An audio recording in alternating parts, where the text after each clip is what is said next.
ఒకప్పుడు భారతీయ సినిమా గమనాన్ని మార్చిన దర్శకుడు రామ్ గోపాల్ వర్మ ఇప్పుడు తన ఉనికి కోసం పోరాడాల్సిన పరిస్థితి తెచ్చుకున్నారనే విశ్లేషణలు బలంగా ఉన్నాయి. శివ, సత్యం, క్షణక్షణం, సర్కారు వంటి క్లాసిక్స్ తో దేశవ్యాప్తంగా గుర్తింపు తెచ్చుకున్న ఆర్జీవీ గత కొంతకాలంగా నాణ్యత లేని కంటెంట్ తో వివాదాస్పద చిత్రాలతో తన స్థాయిని తానే తగ్గించుకున్నారనే విమర్శలు వెల్లువెత్తాయి. తాజాగా ఆయన నుంచి సర్కార్ 4 ప్రకటన రావడంతో అసలు ఈసారి ఈ సినిమా ఎవరైనా సీరియస్ గా తీసుకుంటారా అనే సందేహాలు వ్యక్తమవుతున్నాయి.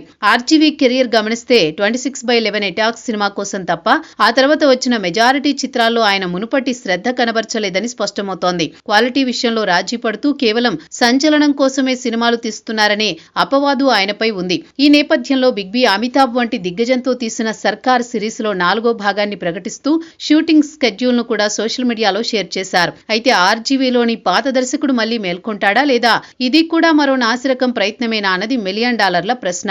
మరోవైపు ఆర్జీవీకి పరిశ్రమలో అందుతున్న గౌరవం కూడా తగ్గుతోందనే చర్చ నడుస్తోంది. ఇటీవల కోకాపేటలో ప్రారంభమైన అల్లు సినిమాస్ మల్టీప్లెక్స్ లో దేశంలోని ప్రముఖ దర్శకుల ఫోటోలు ప్రదర్శించారు. అందులో ఆర్జీవీ సమకాలికుడు అత్యంత సన్నిహితుడైన మణిరత్నం ఫోటో ఉంది. కానీ ఒకప్పుడు టాలీవుడ్ ఖ్యాతిని పెంచిన వర్మ ఫోటో లేకపోవడం చర్చనీయాంశమైంది. అల్లు అర్జున్ వంటి స్టార్ హీరోల మల్టీప్లెక్స్ లో ఆర్జీవీ ఫోటో లేకపోవడాన్ని నెటిజన్లు షేమ్ అంటూ విమర్శిస్తున్నారు.